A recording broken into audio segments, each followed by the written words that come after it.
Olá, pessoal. Sou eu, a professora Josiane Lovera. Vocês me conhecem, eu leciono Direito Processual Penal, Direito Penal e Leis Penais Especiais.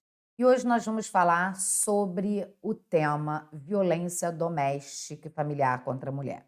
Essa semana nós passamos por um episódio lamentável em que um artista agrediu a sua esposa. E isso veio a público a partir de uma gravação que a vítima fez e divulgou nas redes sociais. Bom, o que nós sabemos? Estamos ali e a situação que se apresenta é essa que está aí na sua tela, né? Do caso do DJ Ives agredindo a sua esposa, inclusive na frente da sogra e da filha do casal, uma cena lamentável, uma cena que chocou todo o nosso país, todas as pessoas que assistiram se chocaram com o que viram. A realidade é que nós e toda a sociedade se chocou. Por quê? Por um motivo muito simples, porque nós vimos, tá? Mas isso que nós vimos nessa cena, e muito pior do que isso, acontece diariamente em todas as camadas da sociedade. Não dá mais para se calar diante de uma situação de violência doméstica e familiar. Não é mais possível que as pessoas pensem que em briga de marido e mulher não se mete a famosa mulher. Gente, em briga de marido e mulher, se você não tem condições de apartar, de separar, de tomar qualquer atitude pessoalmente, entre em contato com a autoridade que possa agir. Imediatamente ligue para que essa situação não mais ocorra. Chame por socorro, meta-se na vida de quem for para evitar que cenas como essa se repitam. Eu até digo e disse isso nas minhas turmas dessa semana em sala de aula, que nós nos chocamos e todos se chocaram porque viram a agressão. Mas, gente, existe situação infinitamente pior do que essa. Todos os dias tem mulheres sendo agredidas, tem mulheres sendo mortas, tem mulheres sendo ameaçadas e tem lesões em que lhe causam deformidades permanentes, tem lesão que causa debilidade permanente, tem lesão que acarreta o mais diverso resultado gravoso. Então, tem que sim se meter, tem que sim tomar uma atitude. Enquanto nós, sociedade, não tomarmos uma atitude, não enfrentarmos essa situação, cenas como essa se repetirão diariamente. Agora, eu estou aqui gravando esse vídeo para você e com certeza tem mulheres sendo vítimas de violência doméstica. Então está na hora de darmos um basta nessa situação, de não nos calarmos diante dessa situação. Eu, inclusive, me solidarizo não só com essa mulher, mas com todas as outras que em algum momento se sentiram violentadas ou se sentem violentadas. Falem, não guardem, não achem que isso é normal, porque não é normal. Não pensem que isso é o jeito dele, que naquele momento ele está passando por algum problema e que isso em algum momento vai mudar, porque não vai mudar. Uma vez agressor, para sempre agressor, ok? Admitiu a primeira agressão, é quase impossível não acontecer a segunda. Então não espere pela segunda. Não aguarde pela segunda, claro? Bom, dito isto, vamos falar juridicamente sobre o tema. Como vocês sabem, eu sou professora e leciono sobre essa matéria. Então, é claro que, como a situação veio a público, as mais diversas perguntas chegaram no meu celular, no meu WhatsApp, nas minhas redes sociais. Então, em razão disso, eu estou gravando esse vídeo para lhe dar algumas respostas. Bom, é claro, está evidenciado ali a violência doméstica familiar contra a mulher, nos termos do artigo 5º e artigo 7º da Lei 11.340 de 2006. Bom, agora vamos falar do aspecto jurídico quanto à prisão. Porque todos os meus alunos me perguntaram por que esse homem já não tinha sido preso de forma imediata. Por que ao sair a divulgação do vídeo, ele já não foi preso de forma imediata? Veja bem, o artigo 5º, inciso 61 da Constituição, e o artigo 283 do CPP, eles vão nos dizer que ninguém será preso se não em razão de flagrante delito ou por ordem escrita e fundamentada da autoridade judiciária competente no caso de prisão cautelar, que seria aí a hipótese da prisão preventiva e da prisão temporária, ok? Ou, é claro, diante de uma sentença penal condenatória transitada em julgado, que aí seria a prisão para a execução de uma pena, ok? Não é o caso dele. No caso dele, nós vimos que durante essa agressão que foi divulgada, 2 pessoas presenciaram.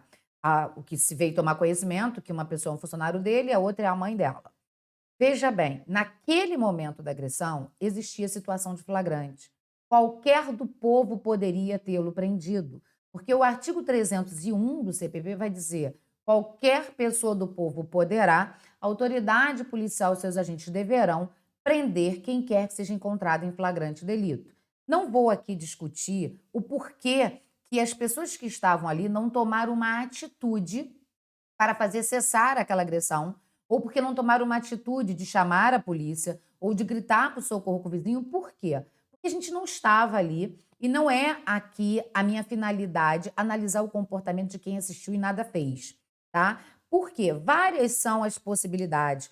A mãe dela, por exemplo, pode não ter feito nada porque se sentia amedrontada, se sentia ameaçada, porque se sentia vitimada também por esse genro. O rapaz pode não ter feito nada porque se sentiu coagido, era um funcionário, ou porque ficou sem ação. Cada pessoa reage de uma forma diferente quando vê uma agressão. Existem pessoas que, ao presenciar uma agressão, têm logo o ímpeto de separar, tem logo o ímpeto de gritar por socorro, tem logo o ímpeto de tomar as rédeas da situação, de tomar uma atitude. Tem pessoas que, diante de circunstâncias como essa, perdem, inclusive, a reação. Ficou assim: o que que eu faço agora? Eu não esperava por isso. Não é a minha realidade. O que que eu vou fazer? Eu me meto ou não me meto? Então, assim, nós não vamos discutir isso. Mas a verdade é que, juridicamente falando, qualquer pessoa do povo pode prender em flagrante quem estiver numa situação como essa. Então, ali eles poderiam tê-lo prendido ou eles poderiam ter pedido por socorro a vizinhos, às próprias autoridades, ligado para a polícia, qualquer coisa assim. Não sabe o telefone de violência doméstica? Liga para o 90. O 90 todo mundo sabe. Então, ligue, diz o que está acontecendo e peça socorro. Pode fazer isso? Pode, ok? Agora, a pergunta é: por que que quando esse vídeo foi divulgado, ele não foi logo preso? Porque ele não estava em situação de flagrante delito. O artigo 302 do CPP ele vai dizer as hipóteses que são consideradas flagrantes. O agente pode ser preso em flagrante, considera-se em flagrante delito quem é encontrado cometendo a infração, quem é encontrado quando acabou de cometê-la, quem é encontrado após uma perseguição ininterrupta e quem é encontrado logo depois com objetos que façam presumir ser ele o autor da infração. Então, se ele tivesse sido encontrado em qualquer uma dessas circunstâncias, ele poderia ter sido preso em flagrante delito. E aí vários dos meus alunos perguntaram: mas professora, enquanto aquele vídeo estava ali todo mundo vendo, já não podia agir? Não, porque a lesão corporal é um crime instantâneo. Então essa lesão se consumou no momento em que ele a agrediu. Quando esse vídeo foi veiculado nas redes sociais, pela imprensa, o crime já tinha se consumado, já tinha se exaurido. Aquilo ali era apenas a reprodução da imagem de algo que já havia acontecido. Então, enquanto esse vídeo estiver aí, o crime não está se consumando no protraído tempo, porque não se trata de crime permanente. Trata-se de crime instantâneo que se consumou no momento da agressão. Então, não era mais a hipótese de flagrante delito, tá? Não por parte das autoridades que só tomaram conhecimento depois. Agora, seria o caso de uma prisão temporária? Também não, porque o crime de lesão corporal, mesmo envolvendo violência doméstica e familiar contra a mulher, não está elencado no rol dos crimes que admitem a prisão temporária. Seria o caso da prisão preventiva? É o que vamos analisar agora.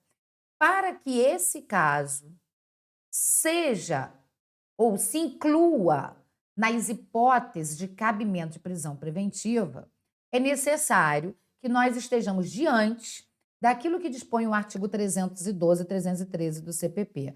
Caberá a prisão preventiva se os requisitos do 312 e 313 estiverem presentes. Vejamos.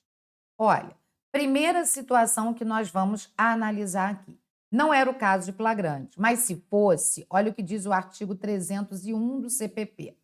Qualquer pessoa do povo poderá, autoridades policiais e seus agentes deverão prender quem quer que seja encontrado em flagrante delito. Aqui nós temos o que a gente chama de flagrante facultativo. Qualquer do povo tem a faculdade. Então, ali naquelas circunstâncias, a própria senhora, que é a mãe dela, e o rapaz, que é funcionário dele, poderiam tê-lo prendido em flagrante? Poderiam. Assim como se não tivesse condições de fazê-lo, poderiam ter gritado por qualquer vizinho que poderia agir dessa forma, ou até mesmo comunicado às autoridades. Por quê? Porque se a autoridade policial chegasse após ele ter acabado de cometer a infração, poderia tê-lo prendido em flagrante. Ou se tivesse que persegui-lo porque ele fugiu ou ver que a polícia chegou, se essa perseguição fosse interrupta, ele também poderia ter sido preso em flagrante. Se tivesse encontrado ele com objetos de infração, ele também poderia ter sido preso em flagrante. Mas como isso não aconteceu, não estamos diante de nenhuma dessas hipóteses aqui. Se ele fosse encontrado cometendo a infração quando acabou de cometê-la, se ele fosse perseguido logo após, pela autoridade, ofendido por qualquer pessoa em situação que fizesse presumir ser ele o autor da infração, ou se ele fosse encontrado logo depois com instrumentos que fizessem presumir ser ele o autor da infração, seria o caso de flagrante. Mas nenhuma dessas hipóteses aconteceu, então verifica-se que houve a decretação da prisão preventiva, que está aqui no artigo 312 do CPP. A prisão preventiva poderá ser decretada como garantia da ordem pública ou como garantia da ordem econômica. Nessa hipótese aqui, prende-se para evitar que ele continue a delinquir. Pode-se prender para evitar que ele continue a delinquir. Por conveniência da instrução criminal, prende-se para que ele não cause nenhum problema no curso normal do processo. E para assegurar a aplicação da lei penal, prende-se para que ele não fuja. E aí, na realidade, o que o delegado de polícia do caso disse, que a prisão preventiva se deu por esse motivo, para que o suspeito não empreendesse em fuga, porque havia suspeita de que ele iria fugir. Então, nós temos aí, e para isso tem que ter indícios de autoria e prova da materialidade. Então, nós temos indícios de autoria, nós temos prova da materialidade e a necessidade da prisão para assegurar a aplicação da lei penal, segundo a autoridade policial disse ao ser entrevistado. E havia um perigo gerado pelo estado de liberdade do agente, uma vez que essa não era a primeira vez que ele agredia, outras agressões vinham acontecendo, tá claro? Então, a prisão preventiva, nesse caso, pode ser decretada, tá ok? E aí, nós vamos verificar a seguinte situação. Muitos alunos me perguntaram, Josiane, não seria o caso de imposição de uma medida cautelar, uma medida protetiva de urgência? Sim, olha só. Porque a pergunta que se faz é: ele está preso por causa da comoção social? Isso tem que saber. Ou ele está preso porque reunia os pressupostos da prisão preventiva? Veja bem, milhares de pessoas são vítimas de violência doméstica e familiar, tá claro? E esses seus algozes não estão presos. Tanto é assim que todo dia tem um feminicídio. Por quê? Porque a pessoa ganha uma medida protetiva, recebe uma medida protetiva, não vai presa, aí volta lá e mata a mulher. Não é isso? A Lei Maria da Penha, no seu artigo 22, vai dizer para a gente o seguinte: constatada a prática da violência doméstica e familiar contra a mulher, nos termos da Lei Maria da Penha, o juiz deverá aplicar de imediato ao agressor, em conjunto ou separadamente, as seguintes medidas protetivas. Então, ao DJ Ives pode ser aplicado, foi aplicado, poderia ser aplicado as medidas de suspensão da posse ou restrição de porte de arma, caso ele tivesse.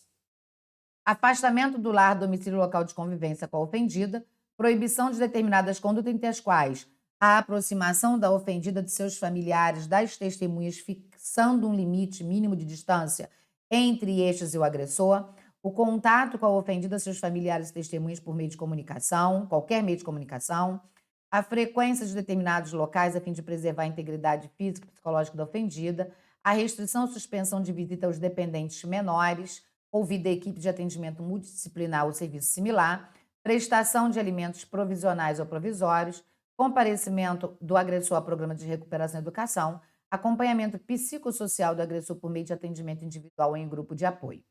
Essas medidas não impedem a aplicação de outras previstas na legislação em vigor, sempre que a segurança da vítima ou as circunstâncias o exigirem, devendo a providência ser comunicada ao MP, ok? Na hipótese da aplicação do inciso 1, que é quando a pessoa tem o porte de arma e ele vai ficar suspenso, o juiz comunicará ao respectivo órgão essa suspensão. E para garantir a efetividade das medidas protetivas, pode-se requisitar a qualquer momento auxílio da força policial.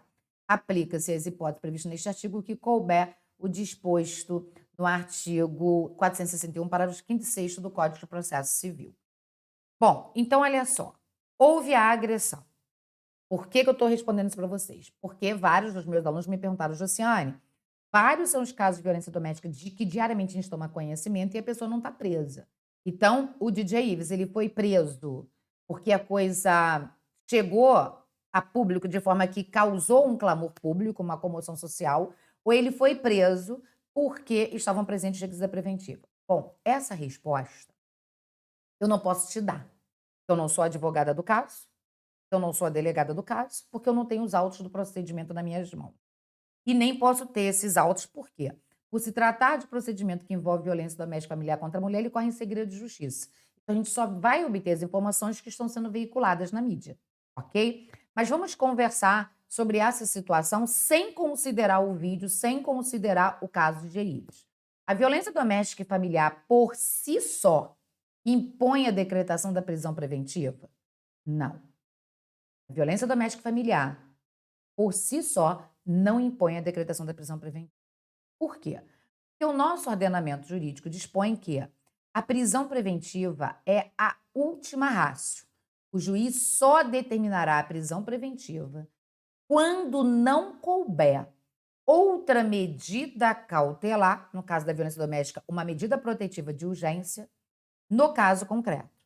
Então, o artigo 282 do CPP, que está aí na telinha para vocês, vai dizer a prisão preventiva somente, olha aqui, ela é a última ratio, será determinada quando não for cabível sua substituição por outra medida cautelar. Leia-se, no caso de violência doméstica, medida protetiva de urgência.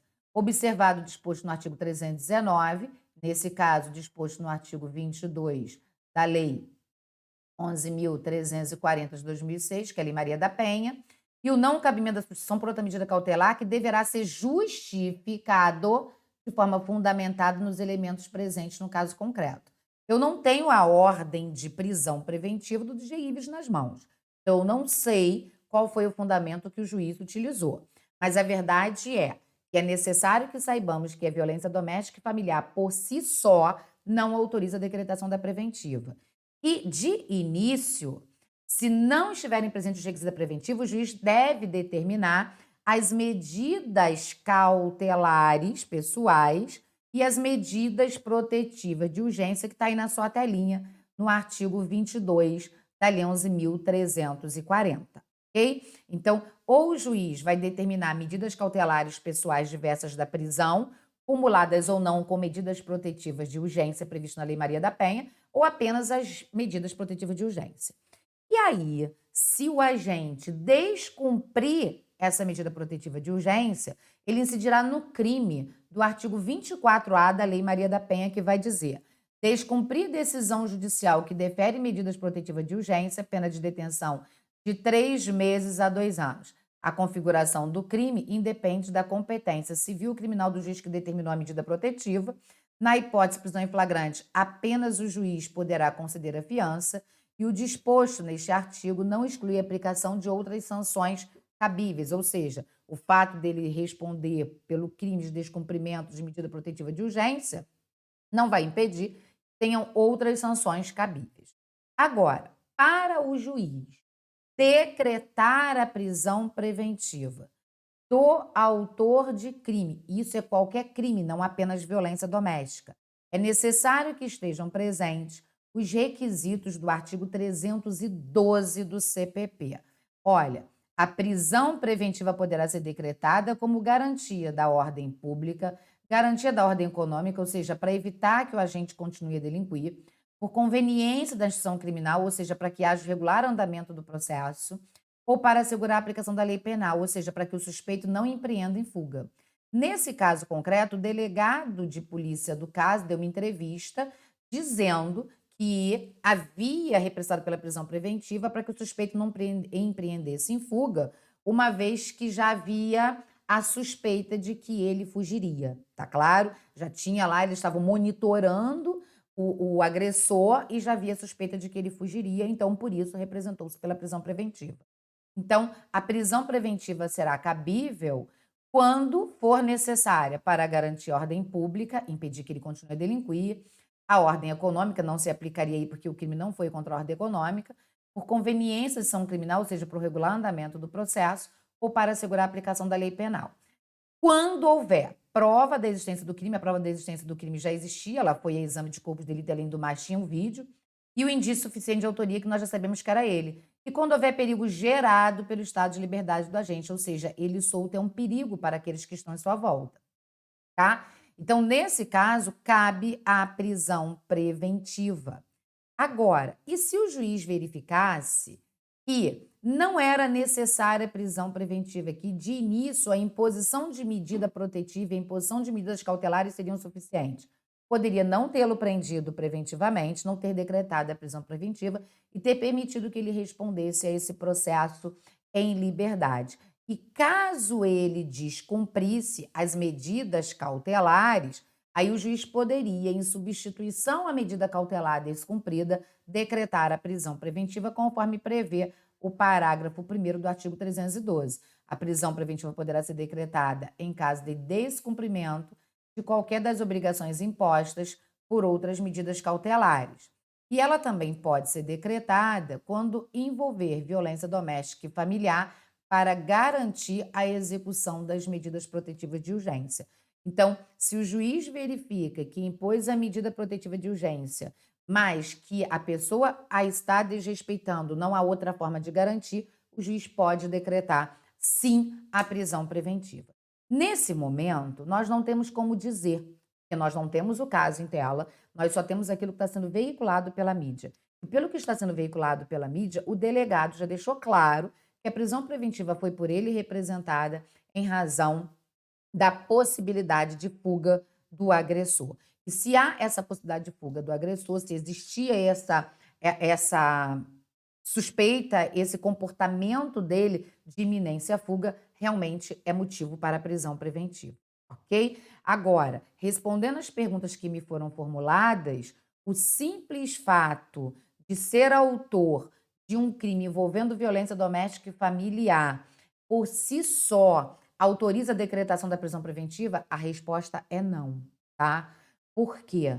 Porque a regra do ordenamento jurídico é que o criminoso ele responda ao inquérito e a um processo em liberdade, devendo o juiz, num primeiro momento, impor ao agente medidas cautelares pessoais diversas da prisão, e somente deverá determinar a prisão preventiva quando essas medidas cautelares diversas da prisão, no caso da violência doméstica, quando as medidas protetivas de urgência se mostrarem insuficientes para aquele caso concreto, tá ok? Então, a pergunta é, ele está preso em razão da comoção social que o vídeo causou ou ele está preso porque realmente a prisão preventiva caberia? Essa resposta definitiva eu não tenho como te dar, porque eu não tenho acesso aos autos. Mas a verdade é que a comoção social, o clamor público, por si só, não autoriza a decretação da preventiva. Se o delegado por ela representou e o juiz a decretou, é porque os motivos provavelmente estão presentes e os motivos são esses que nós trouxemos aqui, ok? Eu quero que fique muito claro que eu não estou aqui defendendo que ele deveria responder em liberdade ou defendendo que ele deveria responder preso, porque essa, nesse momento, não é a minha função. Eu não sou advogada dele, eu não sou advogada dela, eu aqui estou como professora fazendo um vídeo sobre perguntas que chegaram até mim em razão dessa situação. Eu, como ser humano e como mulher que sou, e os meus alunos sabem bem disso, eu não tenho a questão da vitimização, nada disso, porque eu não sou essa pessoa, mas eu, como professora e como mulher que sou, entendo que a violência doméstica familiar por si só já tinha que estar entre os requisitos de prisão. Por quê? Porque a gente sabe que se impõe a medida protetiva de urgência e, notadamente, esses agressores eles descumprem e cada dia que passa eles vêm matando as mulheres com mais frequência, tá claro? Agora, a gente também tem que olhar para o outro lado, né? Nesse caso, houve uma violência, foi uma discrepância, foi uma cena horrível de ser vista, né? Mas nós também sabemos que existem hipóteses de pessoas que dizem terem sido violentadas sem efetivamente terem. E aí, nesse caso, é o juiz da causa que vai ter que analisar as provas, as evidências, para poder decidir se é o caso de mandar prender ou não. Mas que fique claro que hoje, no nosso ordenamento jurídico, não existe nenhum crime, nem mesmo esse envolvendo violência doméstica familiar contra a mulher, que por si só autoriza a decretação da prisão preventiva.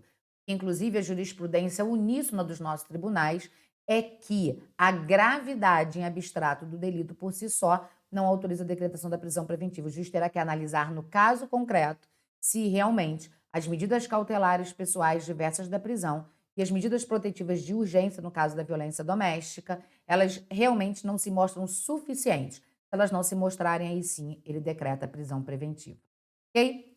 Bom, dada a resposta juridicamente, de acordo com o que a lei determina, consoante aquelas perguntas que chegaram a mim, eu espero ter esclarecido a todos que me enviaram dúvida, ok?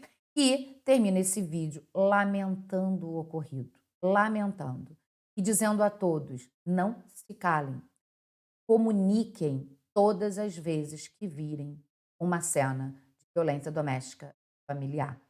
Não tem essa história, acabou essa coisa de que em briga de marido e mulher a gente não se mete. Se mete, sim. E nesse caso, a gente protege a mulher. Sempre.